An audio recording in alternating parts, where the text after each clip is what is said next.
여러분 안녕하세요. 이번 시간에는 114회차 세무 2급 풀이 시작해 보도록 할게요. 우리 114회차의 합격률은 55.92%였습니다. 굉장히 합격률이 높은 회차였고요. 이론의 난이도는 중이었고요. 실무는 중하 정도였던 것 같습니다. 따라서 이론은 평이했고요. 실무가 굉장히 쉬웠다라고 보입니다. 자, 그래서 115회차, 즉 시험 이번 주에 치러 가시는 분들은 조금 더 꼼꼼하게 준비를 해주시면 좋을 것 같습니다. 자, 그러면 풀이해 보도록 할게요. 1번, 재무상태표의 목적을 설명한 것으로 옳지 않는 것. 1번, 일정 시점 현재 기업이 보유하고 있는 경제적 자원에 대한 정보를 제공한다. 맞죠? 2번, 회계정보 이용자들이 기업의 유동성, 재무적 탄력성, 수익성과 위험을 평가하는 데 정보를 제공한다. 맞죠? 3번, 기업이 보유하고 있는 자산과 부채, 그리고 자본에 대한 정보를 제공한다. 3번도 맞고요. 4번, 종업원의 실적을 측정하여 근무 태도를 평가한다. 4번이 틀렸죠. 자, 1번 문제는 정말 쉬운 문제였고요. 우리 재무제표 5가지 꼭 기억하고 계셔야겠죠. 재무상태표, 그 다음에 손익계산서, 자본변동표, 그리고 현금 흐름표 있고요. 현금 흐름표, 마지막으로는 주석 있죠. 이 5가지가 재무제표다 라는 거 꼭 외워주시고, 제 손자는 현주입니다. 이렇게도 많이 외우시더라고요. 5가지 꼭 기억해 주셔야 됩니다. 2번, 재고자산의 단가 결정 방법 중에 후입 선출법에 대한 설명으로 바르지 않는 것. 1번, 실제 물량 흐름과 원가 흐름이 대체적으로 일치한다. 1번이 틀렸죠. 실제 물량 흐름과 반대입니다. 자, 그래서 1번은 선입선출법의 특징입니다. 2번, 기말 재고가 가장 오래전에 매입한 상품의 단가로 계상된다.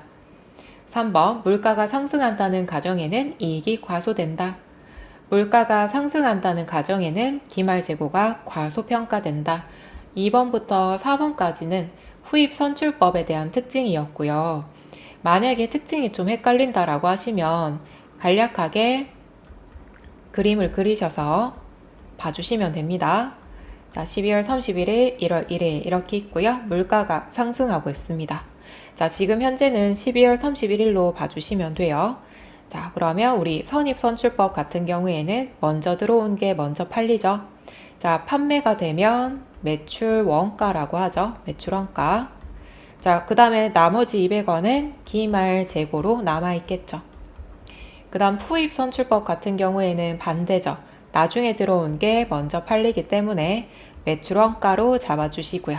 그 다음에 100원은 남아있기 때문에 기말 재고로 잡아주시면 됩니다. 따라서 선입선출법과 후입선출법은 반대다라는 거 봐주셔야겠죠. 2가지 특징은 정반대입니다. 자, 그러면 지금 후입선출법으로 봐주셔야 되죠. 기말 재고가 가장 오래전에 매입한 상품의 단가로 계상된다. 맞죠? 자, 여기가 과거 시점이고요. 지금 현재는 여기 있죠. 현재 시점. 따라서 후입선출법으로 평가를 하면 기말 재고는 과거 원가로 구성이 됩니다. 그 다음에 매출 원가는 최근 원가로 구성이 되고 있고, 매출 원가는 비용 쪽에 들어가고요. 이익이 줄어드는 효과가 있겠죠. 그죠? 자, 매출 원가가 크기 때문에 이익은 반대로 줄어들겠죠. 자, 다음 3번. 자, 거래 형태별 수익인식 시점으로 가장 올바른 것. 1번, 배당금 수익은 배당금을 수취한 날. 아니죠. 언제로 봐야 돼요? 배당금 결의일. 자, 주주들이 모여서 배당 얼마만큼 하자라고 회의한 날. 상품권 판매, 이거 굉장히 자주 나오죠. 상품권을 발행한 날. 자, 상품권을 발행한 날은 아닙니다. 언제로 보셔야 돼요? 상품권을 회수한 날. 회수. 자, 상품권을 회수했다라는 얘기는 제품이나 상품을 인도했다라는 뜻이죠. 고객이 상품권을 가지고 오면 우리 회사의 물건으로 바꿔줘야 되죠. 자, 3번 장기 할부 판매. 판매 가격을 기간별로 안분하여 수익으로 인식한다. 3번도 틀렸죠. 장기 할부 판매는 각 대가를 받기로 한 날. 할부금이 들어올 때마다 공급 시기로 잡아주시면 돼요. 자, 건설형 공사계약. 공사 진행률에 따라서 수익을 인식한다. 4번이 맞죠. 우리가 공사를 진행한다라고 했을 때 10%까지 완성이 되었다 그러면 공사 대금의 10%를 수익으로 잡고요. 그 다음 75%까지 완성되었다 그러면 75%만큼 수익으로 잡아주시면 됩니다. 자, 다음 4번 자본에 대한 설명으로 옳지 않는 것. 1번 상법 규정에 따라 자본금의 2분의 1에 달할 때까지 금전에 의한 배당액의 10분의 1 이상의 금액을 이익준비금으로 적립해야 된다. 맞죠? 자, 1번 문장 꼭 외워주셔야 돼요. 자, 현금 배당의 10%를 이익준비금으로 적립하셔야 됩니다. 자, 상법에 법적으로 규정되어 있기 때문에 꼭 적립해 주셔야 돼요. 2번 주식 배당을 하면 자본금 계정과 자본 총액은 변하지 않는다. 자, 주식 배당. 자, 이 부분은 회계 처리 한번 해볼게요. 자, 우리가 배당을 할 때 결의일과 지급일이 있죠. 결의일과 지급일이 있습니다. 일단은 결의일은 2월 이익잉여금에서 돈을 빼고요. 자본 감소. 자, 그 다음에 결의일은 그냥 얼마만큼 배당하자 확정을 한 날이고요. 지급하지 않았기 때문에 미교부 주식 배당금으로 회계 처리합니다. 자, 그 다음에 지급일이 되었다. 그럼 지급일에는 미교부 주식 배당금. 자, 미교부 주식 배당금은 임시 계정입니다. 자, 그리고 주식 배당하면 주식을 발행해야겠죠. 주식 발행하면 자본금으로 회계 처리하고요. 자본이 다시 증가합니다. 자, 그럼 결론적으로 자, 2월 이익잉여금 자본 감소했다가 자본금은 다시 자본 증가가 하죠. 자, 얘들은 임시 계정이기 때문에 상계 처리가 될 겁니다. 자, 그럼 자본이 감소했다가 다시 증가하기 때문에 자본 총액에는 변동이 없죠. 자, 그런데 자본금은 어때요? 자본금. 자본금은 증가했죠. 따라서 2번이 틀렸습니다. 자, 그래서 주식으로 배당할 때 주식으로 배당하면 자본 총계는 변화가 없어요. 자본 총계는 변화가 없습니다. 자, 그런데 자본금은 주식 발행해야 되기 때문에 증가합니다. 자, 두 가지 꼭 잘 봐주시고요. 자, 그 다음에 추가로 현금으로 배당한다 그러면 자, 미지급 배당금. 부채 증가했다가 지급할 때 미지급 배당금 감소하고요. 그 다음에 현금 배당은 현금을 줘야 되니까 계좌이체 들어가겠죠. 보통예금. 자, 보통예금으로 회계 처리하면 자산이 감소합니다. 자, 그럼 현금 배당했을 때 자본 총액은 어떻게 되나요? 자본이 감소하고 자산이 감소하죠. 따라서 현금 배당했다라고 했을 때에는 자본 총계가 감소합니다. 왜냐하면 실질적으로 자산이 감소되었기 때문에 자본이 순자산이죠. 순자산이 감소합니다. 자, 따라서 옳지 않은 문장은 2번이고요. 3번 주주의 납입자본에 기업 활동을 통하여 획득하고 기업의 활동을 위해 유보된 금액을 가산하고요. 기업 활동으로 인한 손실 및 소유자에 대한 배당으로 인한 주주 지분 감소액을 차감한 잔액이다. 맞죠? 자, 자본은 주주가 납입했다 라는 얘기는 자본금을 증가시켰다 라는 얘기고요. 그 다음 기업 활동을 위해 유보된 금액이다 더하고요. 자, 손실이 발생하면 차감되겠죠. 그죠? 그 다음에 소유자에 대한 배당이 있더라. 배당은 지급하는 거기 때문에 감소가 되겠죠. 4번 현금으로 배당하는 경우에는 배당액을 이익잉여금에서 차감한다. 맞죠? 저희 아까 분계 같이 했었죠. 현금 배당할 때에도 2월 이익잉여금에서 돈이 빠집니다. 자, 그래서 4번 문장이 난이도가 좀 있었다라고 보이는데 3번 문장은 안 본다 하더라도 1번, 2번, 4번은 꼭 봐주셔야 됩니다. 자, 다음 5번. 시장성 있는 유가증권의 취득 및 처분에 대한 내역이다. 아래의 자료에 대한 설명으로 틀린 것. 저희가 지금 주식을 취득하고 처분했고요. 단기매매증권, 매도가능증권 두 가지를 분류하라고 합니다. 자, 우리 시험에서는 두 개 분류하는 거 굉장히 좋아하죠. 그죠? 자, 일단은 저희가 실무에서도 나올 수 있기 때문에 분개를 한번 해보도록 할게요. 자, 첫 번째로 단기매매 증권으로 회계 처리해 볼게요. 자, 일단은 취득했을 때 7월 12일. 자, 주식을 2만원에 매입했다. 단기매매 증권. 자, 20만원이죠. 20만원. 대변은 현금 주고 구입했다라고 가정을 할게요.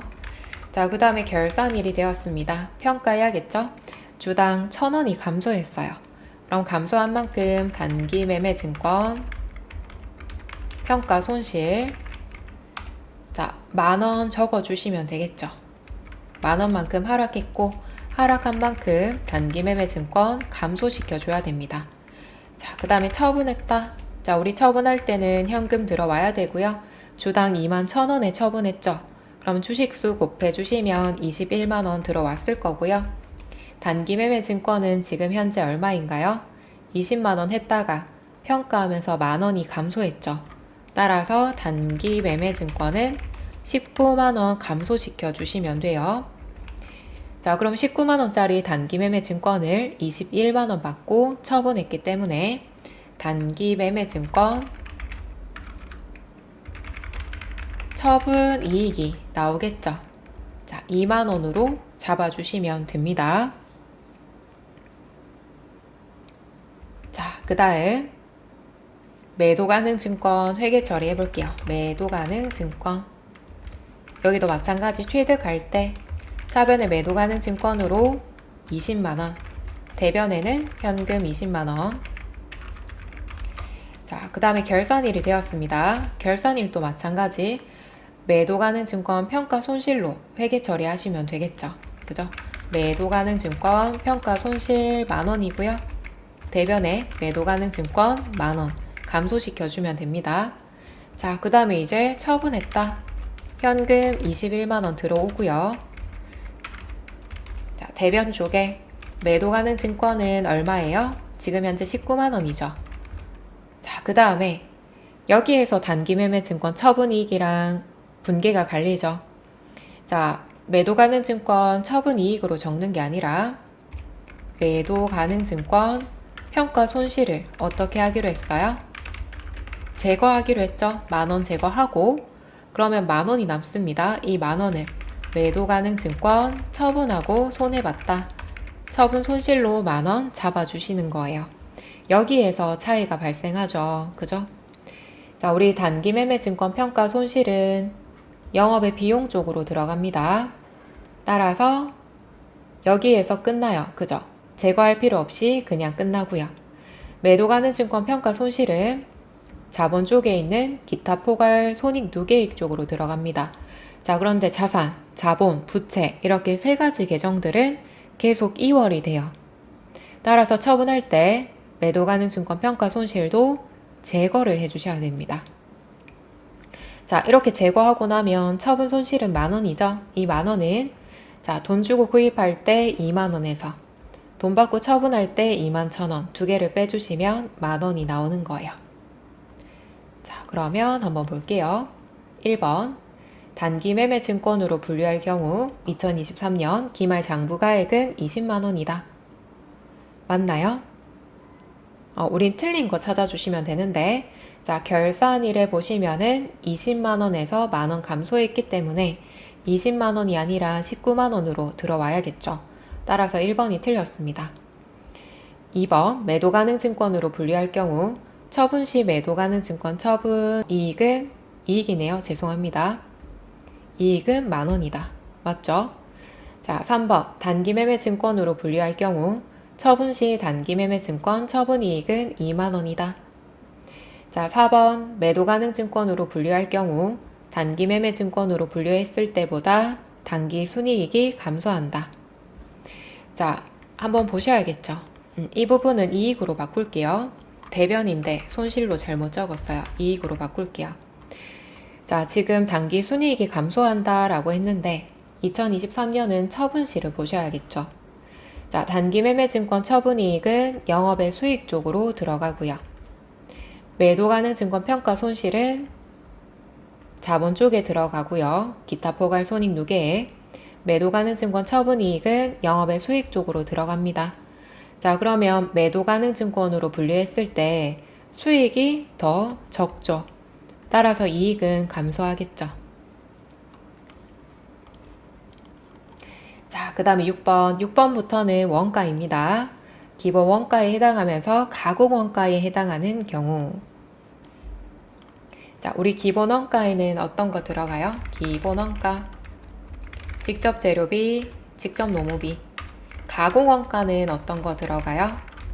직접 노무비, 제조, 간접비. 자, 따라서 둘 다 동시에 들어가는 원가는 직접 노무 원가입니다. 정답은 2번이에요. 자, 그 다음에 7번. 7번은 모두 정답이다. 처리했죠. 그죠?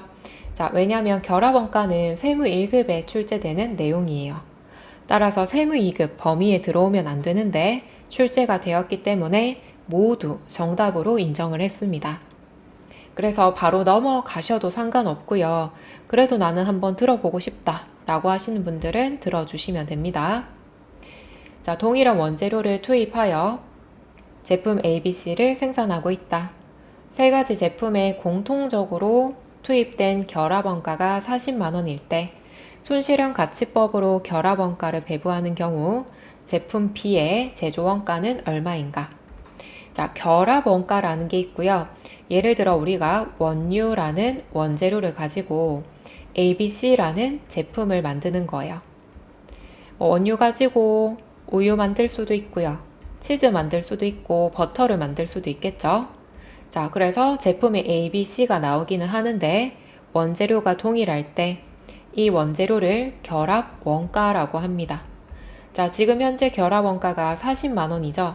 그럼 이 40만원을 가지고 A와 B와 C를 만들었어요. 그럼 어떻게 해야 돼요? 각각의 제품에 이 원재료를 배부해야겠죠?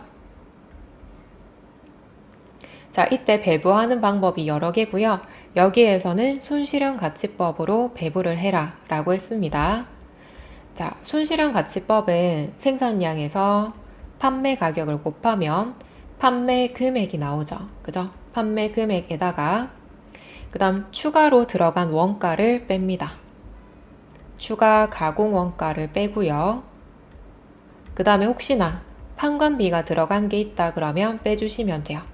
다시 얘기하면 매출액에서 비용 빼고 남은 금액으로 배부하겠다 라는 거예요. 자, 그러면 한번 계산해 볼게요.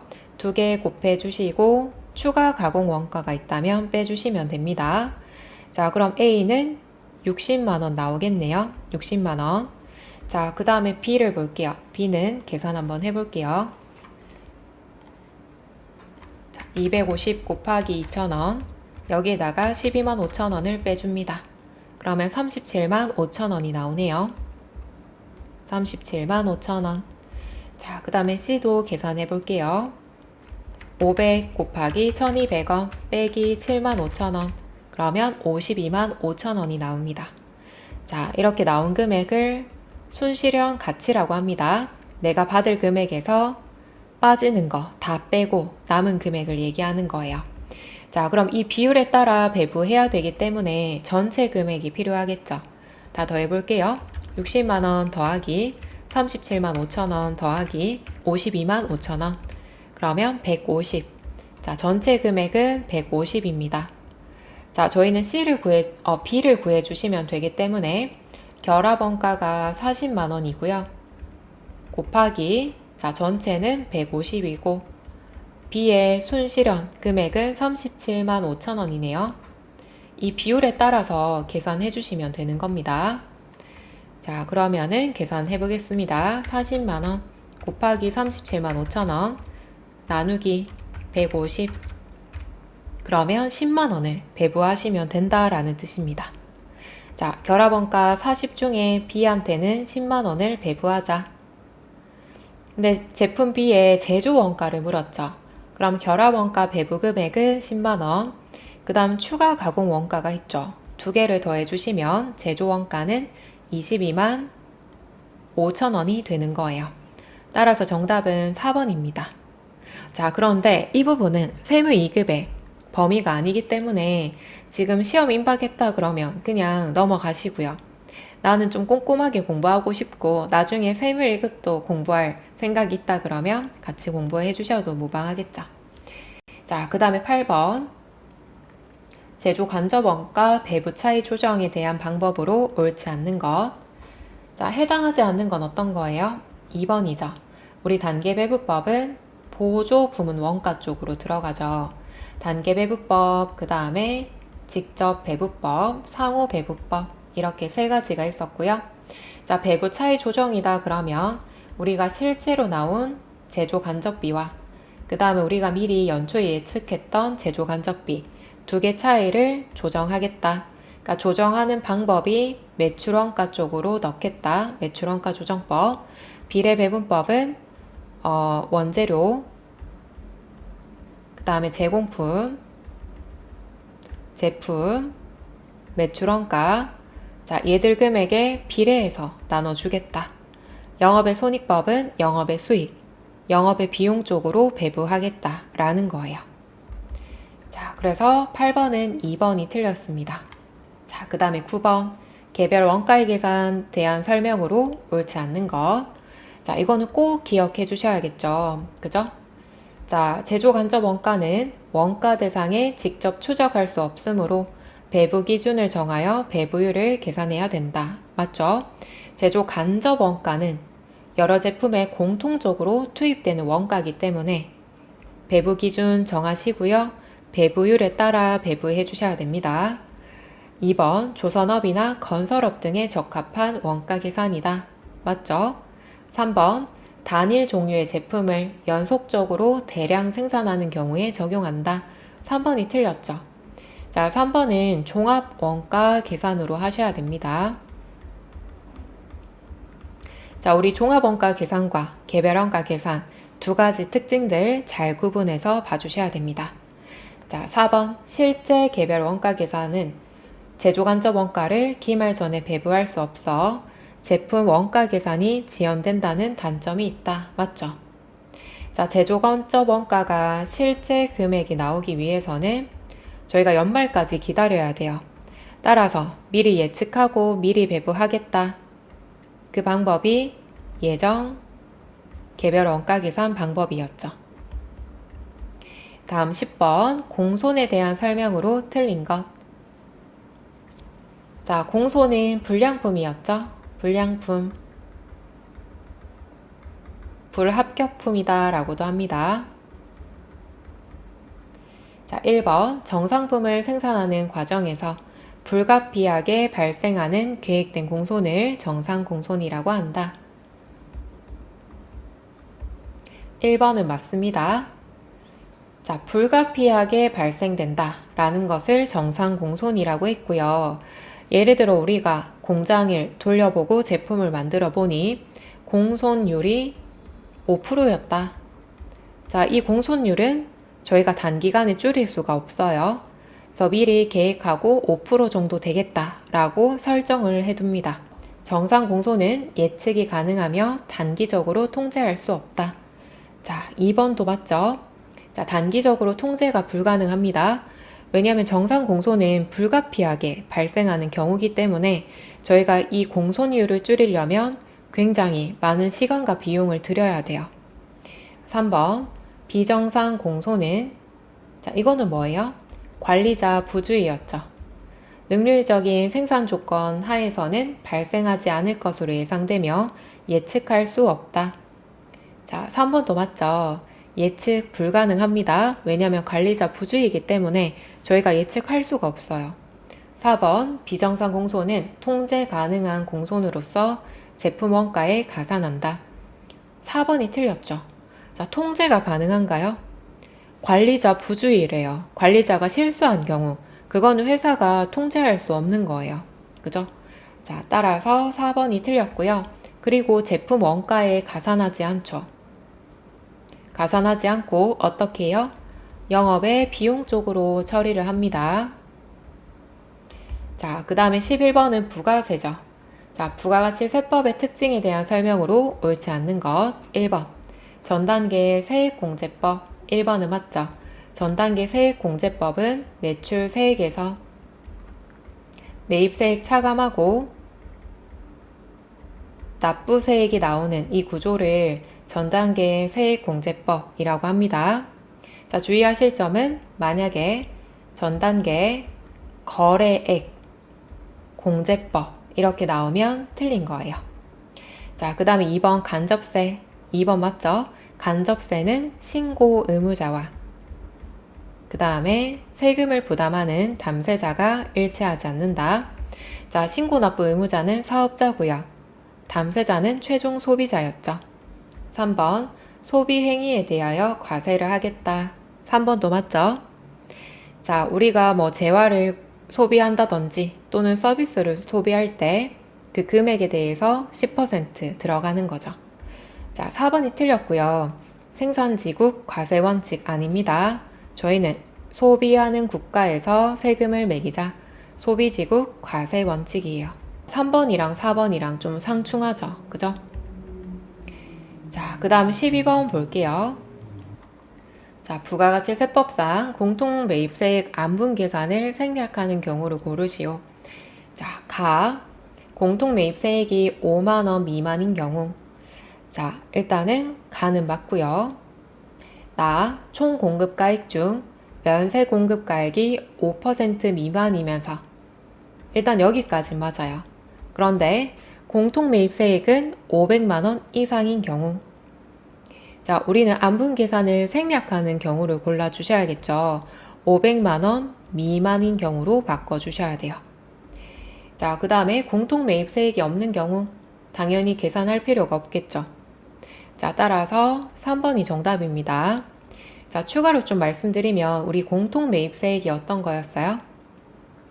자, 우리 회사가 과세 사업도 하고 있고요. 면세 사업도 하고 있다. 자, 이러한 경우를 저희가 겸용사업자라고 합니다. 겸용사업자. 자, 주로 약국으로 말씀드렸죠. 병원에서 처방전을 받아서 약사가 직접 약을 조제해서 판매하고 있다. 그럼 면세 쪽으로 들어가고요. 그 다음에 저희가 직접 가서 곽에 들어있는 그 약품을 구입한다. 의약품이라고도 하죠. 그러한 경우는 과세 쪽으로 들어갑니다. 근데 만약에 약국에서 정수기를 구입했어요.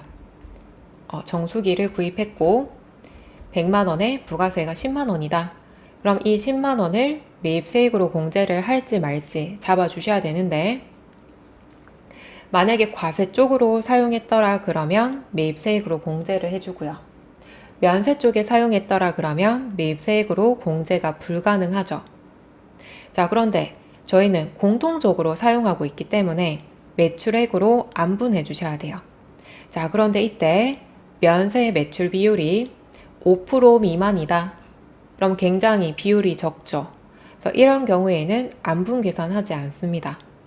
안분 계산하지 않고 이 10만원 전체를 과세 쪽에 사용했다라고 보고 매입세액으로 공제를 하는 거예요. 자, 그런데 단 이 공통 매입세액이 500만원 이상이면 면세 비율이 5% 미만이더라 하더라도 저희는 계산을 하셔야 돼요. 자, 그래서 이상인 경우에는 생략하지 않고 계산을 하고 있습니다. 자, 그 다음에 공통매입세액이 5만원 미만이다. 소액이기 때문에 굳이 안분 계산하지 않습니다. 자, 다음 13번 볼게요.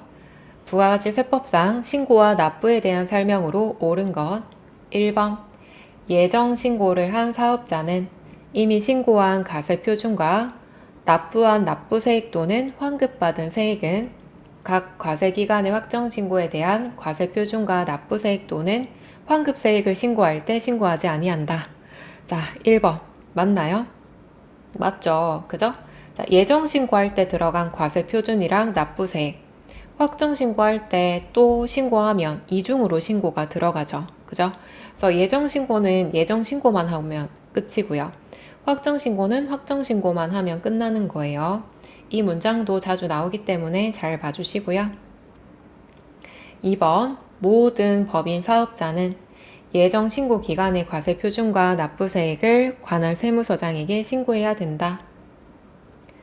자, 2번 틀렸고요. 모든 법인 사업자라고 해서 틀렸습니다. 자, 우리가 지금 부가세 신고할 때 어떻게 신고해요? 1기 예정 확정. 그죠? 그 다음에 2기 예정 확정. 1년에 4번 부가세를 신고하고 납부를 해주셔야 되죠. 그런데 모든 사업자가 1년에 4번 신고하는 건 아닙니다. 자, 법인 사업자는 4번 신고하는 게 맞기는 한데 예외적으로 법인 사업자가 1억 5천만 원 미만이다. 그러니까 공급가액이 1억 5천만 원 미만이다. 자, 이런 경우에는 규모가 적기 때문에 1년에 4번 신고할 필요 없고요. 확정 때는 저희가 신고를 합니다. 그 다음에 예정 때는 저희가 직접 신고하는 게 아니라 세무서에서 고지를 해요. 자, 고지를 하기 때문에 저희가 직접 신고할 필요는 없고요. 고지서를 받아서 납부만 해주시면 됩니다. 자, 그 다음에 개인 사업자도 마찬가지. 자, 개인 사업자다. 확정 신고만 하시면 되고요. 예정 때는 세무서에서 얼마만큼 납부하세요 라고 고지서를 보냅니다. 따라서 모든 때문에 틀렸습니다. 자, 그 다음에 3번 신규로 사업을 시작하는 자에 대한 최초의 예정신고 기간은 그날이 속하는 과세기간의 개시일로부터 사업 개시일로 한다. 자, 제가 예를 들어서 4월 8일 날 사업을 시작했어요. 자, 그럼 4월 8일부터 6월 30일까지를 과세기간으로 잡아주셔야 돼요. 자, 따라서 과세기간의 개시일로부터가 아니라 사업을 시작한 날로부터, 사업 시작일로부터, 개업일이라고 하겠죠? 개업일로부터 언제까지? 과세기간 종료일까지. 자, 그 다음에 4번 모든 개인 사업자는 예정 신고를 하고 예정 신고 기간의 납부세액을 납부할 수 있다. 아니죠. 자, 여기 모든 때문에 틀렸고요. 원칙적으로 개인 사업자는 확정 신고만 하되 예정 때는 예정 고지를 한다라고 했습니다. 자, 그런데 예외적으로 저희가 직접 예정 신고가 가능한 경우도 있기는 해요. 자, 가능한 경우는 사업이 부진할 때. 사업이 부진할 때는 예정 신고 가능합니다. 자, 예를 들어 1기 확정 때 저희가 장사가 잘 된 거예요. 그래서 부가세를 예를 들어 500만 원 납부했다라고 가정을 할게요. 그럼 2기 예정 때 세무서에서 고지를 하죠. 고지를 할 때는 직전 연도 납부했던 이 납부세액의 반틈을 고지합니다. 자, 그런데 우리가 2기 예정 때는 장사가 좀 안 된 거예요. 그래서 부가세 250만 원을 납부하기가 힘듭니다. 그런 경우에는 저희가 직접 신고하고 납부하시면 되겠죠. 그러니까 실제로 2기 예정 때 매출세액과 매입세액 빼서 나온 금액을 직접 신고하고 납부하는 것 가능합니다. 자, 그런데 사업이 부진할 때만 가능해요. 자, 14번 볼게요. 소득세법상 과세 방법이 나머지와 다른 하나는 무엇인가? 자, 우리 과세 방법에는 크게 세 가지가 있죠. 종합과세, 분리과세, 그 다음에 분류과세. 자, 종합과세는 다 합쳐서 신고하겠다. 2배, 4근, 연기. 이 6가지 소득을 합쳐서 신고하는 거고요. 분리과세는 자, 이 6가지 소득이 조건에 맞으면 원천 징수로 종결하겠다. 다시 얘기하면 종합과세 할 필요 없다라는 거고요. 분류과세는 퇴직과 양도소득은 처음부터 따로 신고하겠다라는 거죠. 자, 1번 그로스업 대상 배당소득 2,400만 원. 자, 얘가 뭔지 몰라도 괜찮아요. 저희는 배당소득만 봐주시면 되고요. 2천만 원 초과하면 종합과세 해주셔야 됩니다. 자, 2번 일용근로소득. 일용근로소득은 무조건 분리과세 들어가죠. 원천 징수로 종결. 3번 주택 임대 소득이 아닌 부동산 임대 소득 100만 원. 자, 그러면 상가라는 뜻이고요. 상가는 사업 소득 쪽으로 들어가고요. 종합 과세 해주셔야 됩니다. 자, 그 다음에 4번 인적 용역을 일시적으로 제공하고 받은 대가 800만 원. 자, 인적 용역을 일시적으로 제공했다. 그러면 어떻게 해요? 얘는 기타 소득으로 들어가죠. 일시적이고 우발적인 소득이다 그러면 기타 소득 쪽으로 들어갑니다. 자, 그럼 지금 기타 소득이 800만 원이고요. 여기에다가 필요 경비를 빼줍니다. 필요 경비는 내가 인적 용역을 제공하기 위해서 들어간 경비다라고 보시면 되고, 인적 용역은 60%까지 필요 경비로 빼줍니다. 자, 그러면 기타 소득 금액은 얼마예요? 나머지 40%에 대해서 기타 소득 금액으로 잡아주시면 되고 320만 원이에요. 근데 기타 소득은 300만 원 초과하면 분리과세 안 되고 종합과세 해주셔야 돼요. 종합과세. 자, 종합과세 해주셔야 됩니다. 300만 원 기준으로 봐주시면 됩니다. 자, 그러면 2번이 나머지와 다르죠. 자, 다음 15번. 소득세법상 사업소득 총수익금액에 산입해야 되는 것. 자, 총수익금액은 쉽게 얘기해서 그냥 매출액이다 라고 이해해 주시면 돼요. 1번 부가가치세 매출세액. 이거는 매출액으로 보기 어렵겠죠? 2번 사업과 관련된 자산 수중이익. 2번이 정답입니다. 예를 들어 우리 회사 주주가 회사에다가 토지를 공짜로 무상으로 기부했다 라고 했을 때 회사 입장에서는 자산을 공짜로 증여받았죠. 자, 자산 수중이익은 매출액으로 봅니다. 3번 사업용 고정자산 매각액 복식부기 의무자가 아니다. 자, 회계 처리로 바꿔보면 유형자산 처분이익으로 들어가고요. 자, 주의하실 점은 복식부기 의무자가 아니래요. 복식부기는 우리가 이때까지 차변, 대변, 회계 처리하셨죠? 그 회계 처리를 해야 되는 사업자를 복식부기 의무자라고 하는데, 복식부기 의무자가 아니다 그러면 유형자산 처분이익은 수익으로 보지 않습니다. 4번 자가 생산한 제품을 타 제품의 원재료로 사용한 경우 그 금액. 자, 제품을 판매한 게 아니라 다른 제품의 원재료로 사용했대요. 이러한 경우도 매출액으로 보지 않습니다. 자, 따라서 2번이 정답이에요. 저희는 다음 시간에 114회차 실무풀이 풀어보도록 할게요. 수고하셨습니다.